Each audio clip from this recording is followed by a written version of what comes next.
Hello. Bien, pues hoy empezamos el tema de disoluciones, ¿vale? Para ir rápido y centrarnos en la parte práctica, las disoluciones son una mezcla homogénea de un soluto y un disolvente. Bien, ¿qué significa homogéneo? Una mezcla homogénea significa que una vez terminada de mezclar, en todas partes se encuentra la misma proporción de ingredientes. Por ejemplo, si yo echo agua y sal en un vaso y lo agito y lo mezclo y lo remuevo y demás y disuelvo la sal en el vaso, al final lo que tengo es nada más que un líquido transparente donde la sal está incorporada dentro. Bien, pues yo coja de donde coja agua de ese vaso, en todas esas partes que yo pueda coger existe la misma cantidad de sal disuelta. No es como, por ejemplo, si yo echo arena en un vaso de agua. Toda la arena se queda abajo. Entonces, eso no es homogéneo porque en todas partes no está la misma proporción de ingredientes. Si cojo una cucharada de arriba, solo tendrá agua. Si cojo una cucharada de abajo, tendré arena y agua, pero ya no es lo mismo que tenía al principio.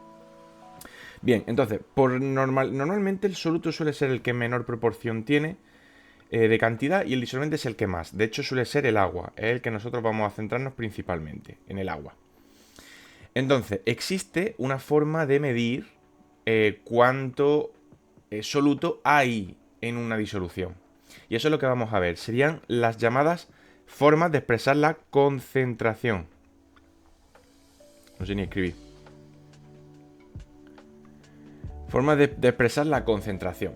La concentración es ese parámetro que nos permite medir cuánto soluto hay por cada unidad de disolvente.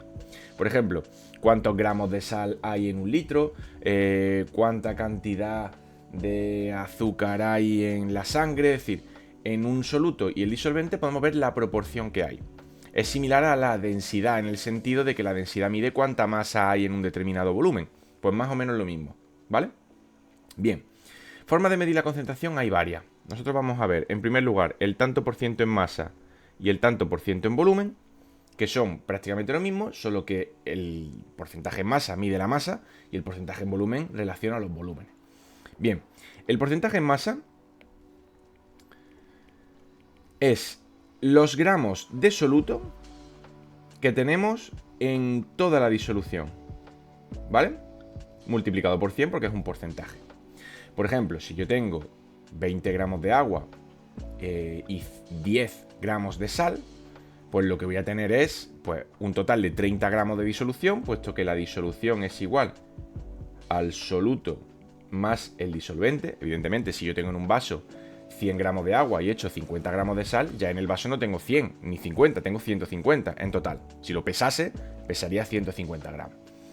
Entonces, ese es el valor que tengo que poner en la parte de disolución, es decir, en el denominador. Y esta sería la primera fórmula. La del volumen es exactamente la misma, solo que en vez de utilizar los gramos, utilizamos los mililitros de soluto entre los mililitros de la disolución por 100.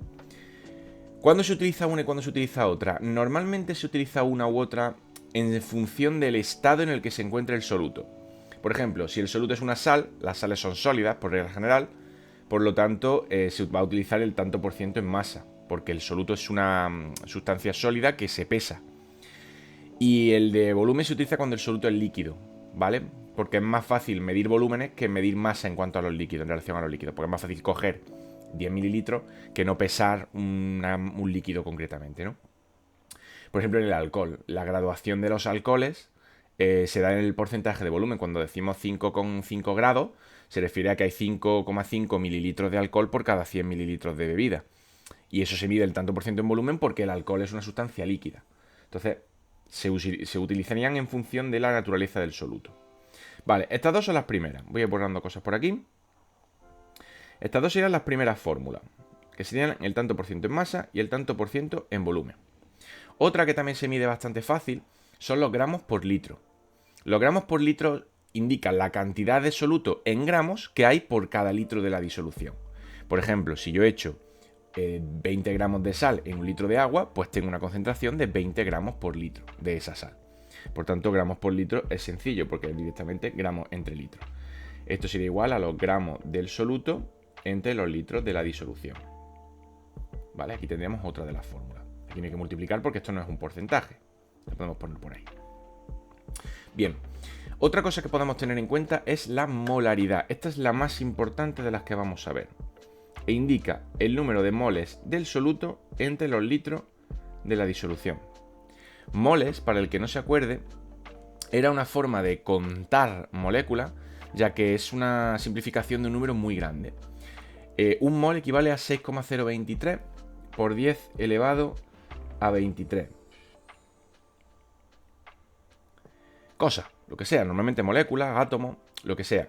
Este número es gigantesco, entonces para no tener que trabajar con este número tan grande, se simplifica y se dice pues un mol. Cuando digo tengo un mol, tengo esa cantidad de moléculas exactamente, 6,023 por 10 elevado a 23. Entonces en vez de dividir ese numeraco tan grande por los litros de la disolución, pues divido uno. Una solución 1 molar de una sal implicaría que tengo un mol por cada litro de disolución. Es decir, que en cada litro hay 6,023 por 10 elevado a 23 moléculas de esa sal. ¿Vale?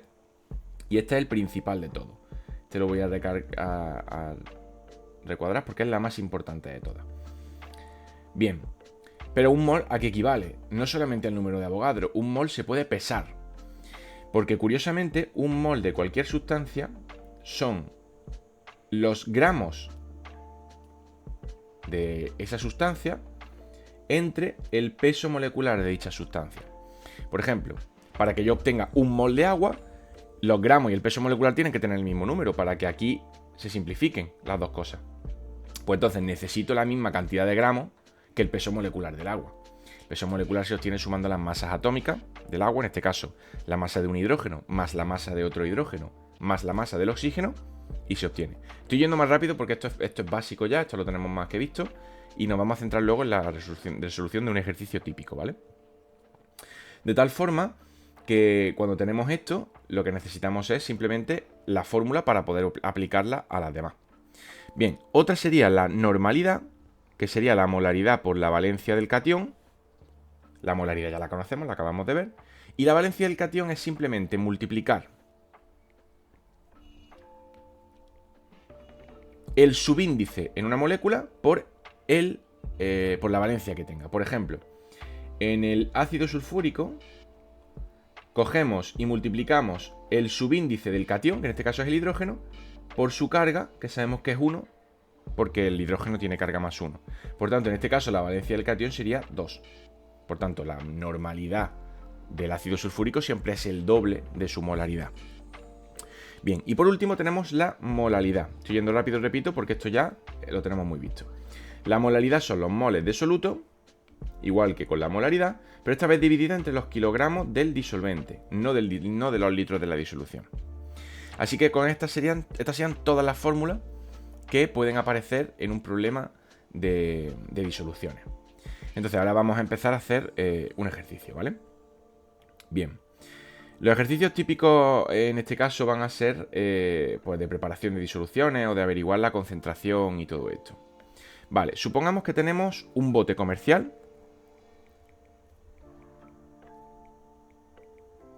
Un bote comercial de ácido clorhídrico, que sabemos que está al 37% y cuya densidad es 1,18, me lo invento, gramos por mililitro.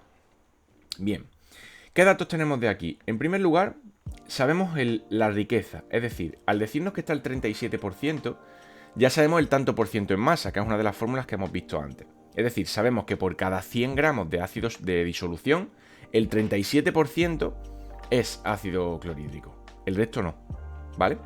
Y también sabemos la densidad, es decir, sabemos que cada mililitro de esa disolución tiene 1,18 gramos de masa. Bien, ¿por dónde empezamos? Pues como yo no tengo nada de información de la disolución, salvo lo que me dan, yo tengo que suponer varias cosas. En primer lugar, los botes comerciales por regla general siempre tienen 1 litro de volumen. Por tanto, si yo sé el volumen que tiene ese bote comercial, yo puedo saber cuánto pesa todo el bote. Porque si, por ejemplo, tuviera una densidad de 1, cada mililitro pesa 1 gramo. Si yo tengo 1000 mililitros, voy a tener 1000 gramos.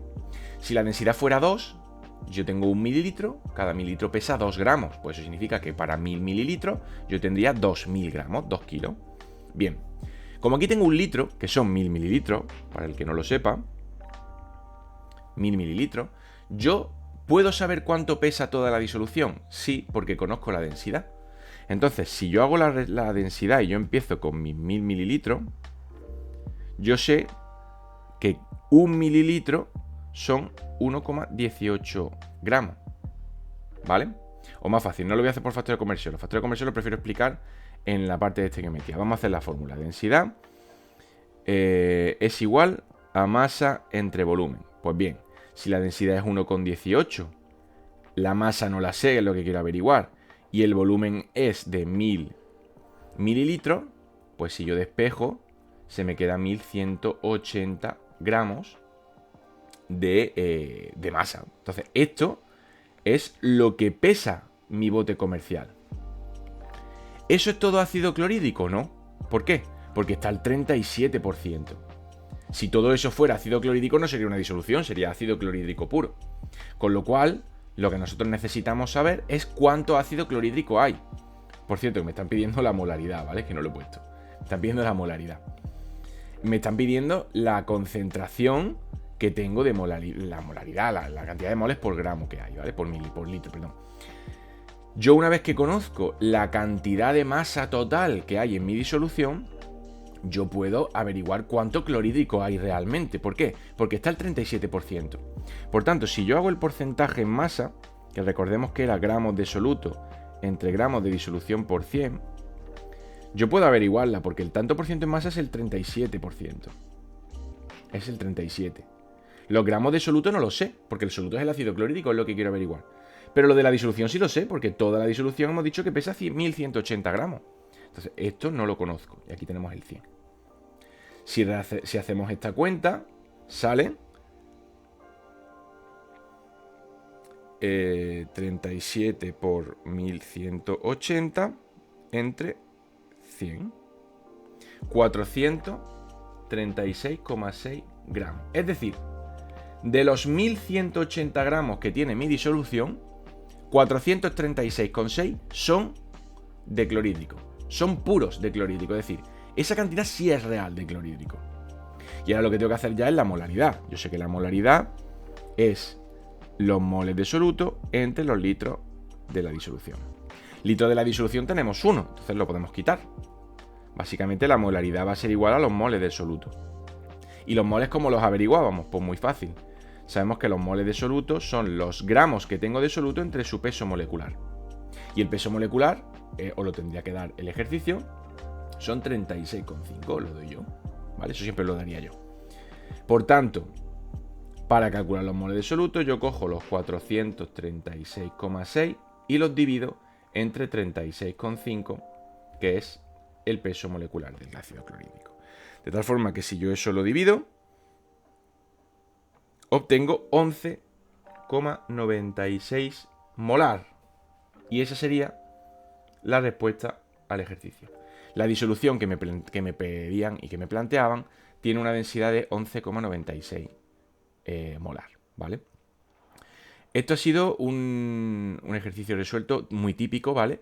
Es verdad que no hemos tocado todas las fórmulas anteriormente descritas, sino que nos hemos centrado en el más básico, en el que más problemas suele resultar o además. Pero también podemos encontrar ejercicios de todo tipo. Podemos encontrar directamente que te den información del soluto y del disolvente y que tengas que averiguar las formas de expresar la concentración, que son todas las fórmulas que hemos visto anteriormente. Traeremos más ejercicios resueltos al canal. Y nos vemos en el siguiente vídeo.